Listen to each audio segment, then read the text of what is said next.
Hey everyone, Scott here again from Durham County Library. Thanks so much for watching the videos about role-playing games with kids. We've gone over a few adventures, but actually haven't looked at the character sheet itself. So let's give a rundown.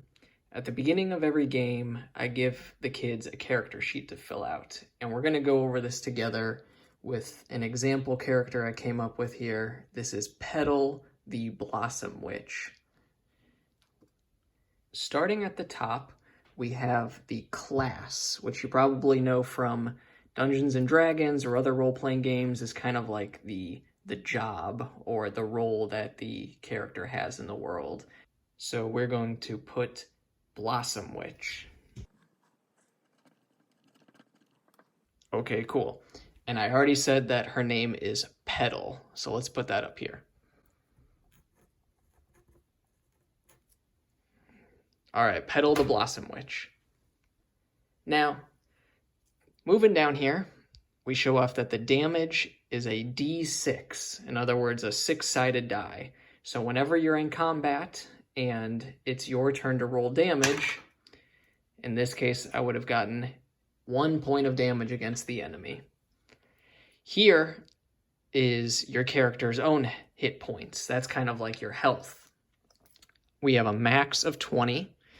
And you want to use a pencil to start right here with that full health of 20. But if you are ever dealt damage, the child will go ahead and subtract from that amount. Here is where you can draw a portrait of your character. So let's go ahead and add a picture of Petal.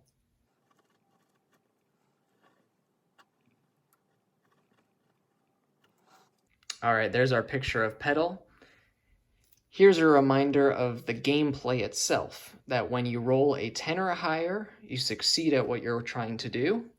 If you roll a 7, 8, or 9, it's a partial success. So the child describes something good that happens, something bad that happens whenever you're looking to do something risky. And finally, if they roll a 6 or lower, it's a failure. So here are some specific skills, and we're going to put some numbers in here that modify your dice roll. So we're going to start up here with tough. I actually have left these squares blank, but this is where you and the children can fill in some examples. So tough is anything that uses kind of brute force. So under tough, let's do an example of lifting.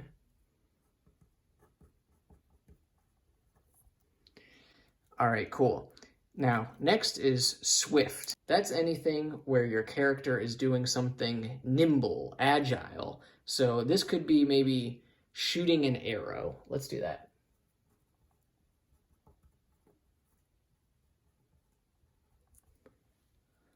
And then finally is mind. So mind is any time that maybe you're using magic, or you could even have something like fast talk, by which I mean you are trying to be clever and outfox another character.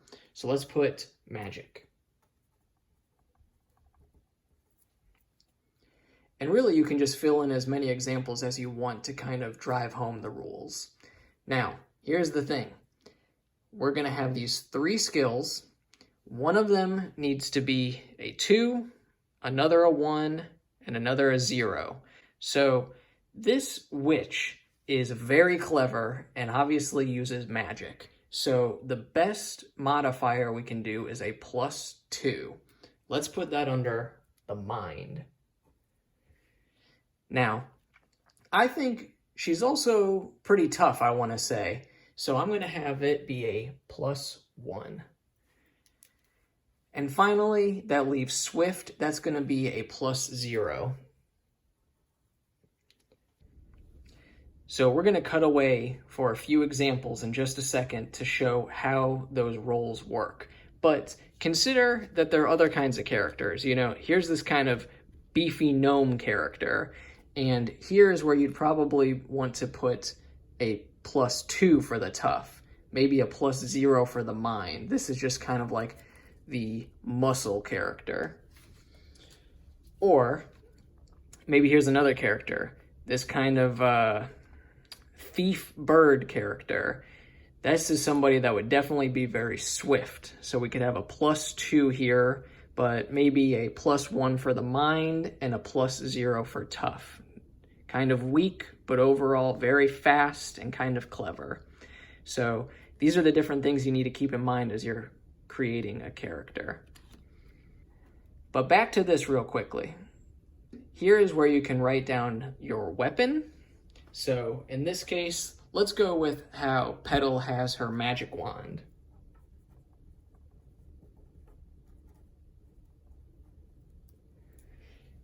Next, here is where the child will write a special ability. I really keep this pretty open. I let the kids decide what they want their character to do, but it can't break the game, you know? Maybe it could be something like fly, or for Petal's case, it could be make plants grow.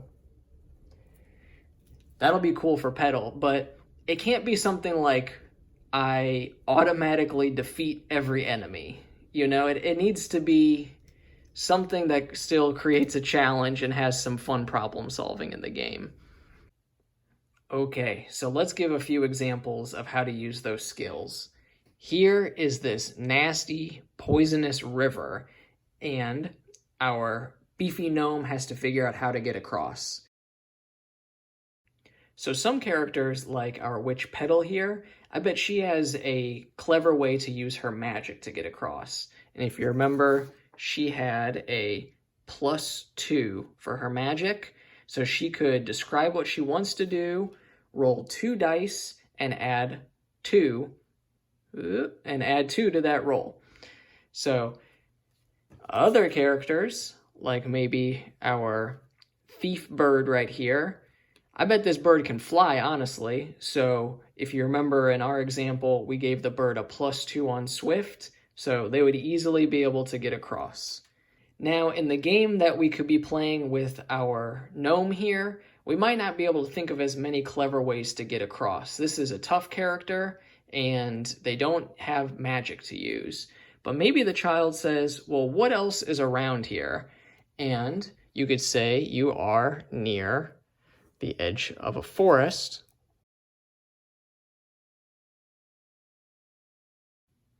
And this is a perfect opportunity for the tough character.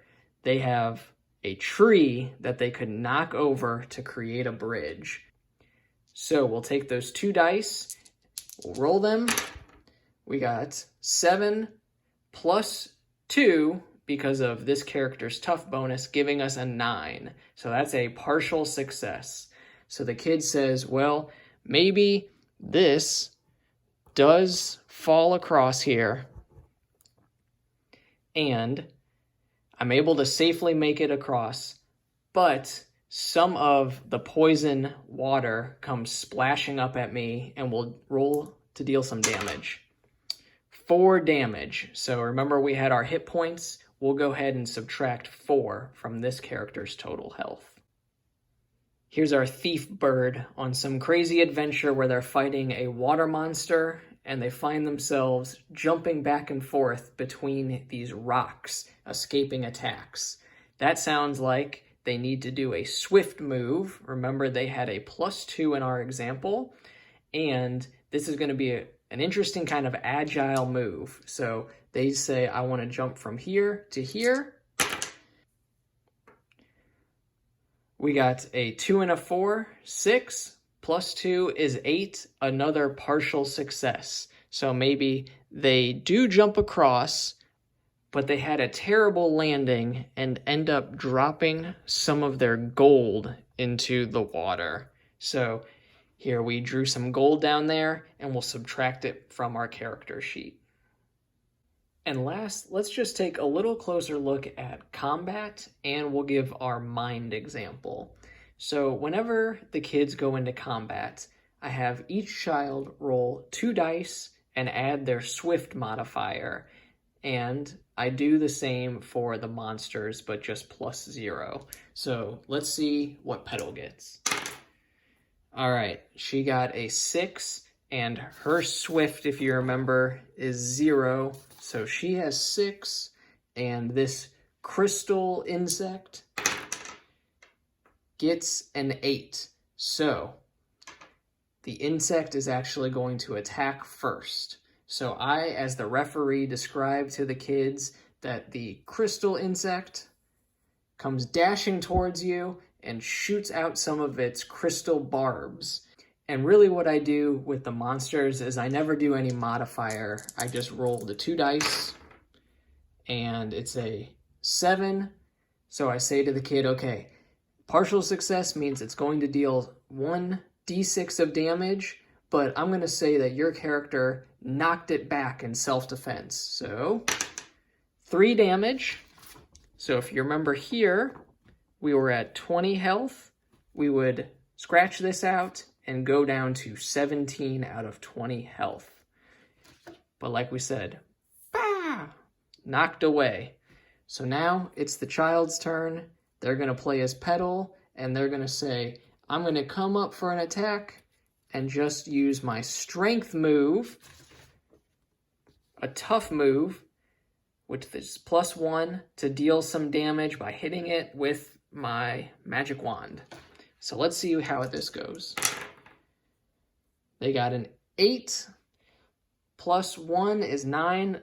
Again, a partial success. So we'll say they hit the insect with their magic wand, dealing 5 damage, great attack, but it snaps back and hits Petal for 6 damage. Wow. So we would keep subtracting that. And by the way, when it comes to the enemies, I usually put them at 6 total health. That way they could be hit by just 1 die, but it usually takes the kids a few turns. So finally, let's just go to our magic move. We're going to say that the kids have been battling. This insect is on the ropes, but Petal wants to trap it by bringing some of this tall grass in the field and making it sort of this cool magical cage. So that is a mind move. We're going to have it be +2. All right, so we obviously got a full success there. So the kid can grab a crayon, for example, and they'll say that they created a cage out of tall grass for that insect. So now they're going to be able to move along in the adventure. Now here's something interesting. This is the team bonus. I put this in the game to encourage the young kids to play together and problem solve as a team. And you'll see it says, once per game, check box below for bonus with a team move. So this little right here, you're able to check that once per game to add an additional 2 to your roll. So that can be used once per game with a kind of dual move. And the +2, of course, helps you with your gameplay right here, because the higher you roll, the better chance you have of succeeding. So as an example, here is our tough gnome.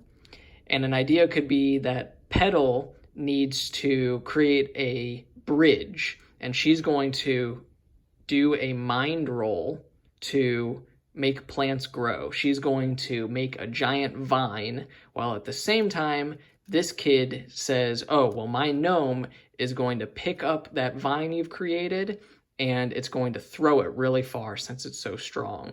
So we have a +2 here in mind, but Petal's going to get an additional +2 right here. So when she rolls the dice, she's actually going to add 4 to that total. And finally, moving down here, we have the equipment and gold.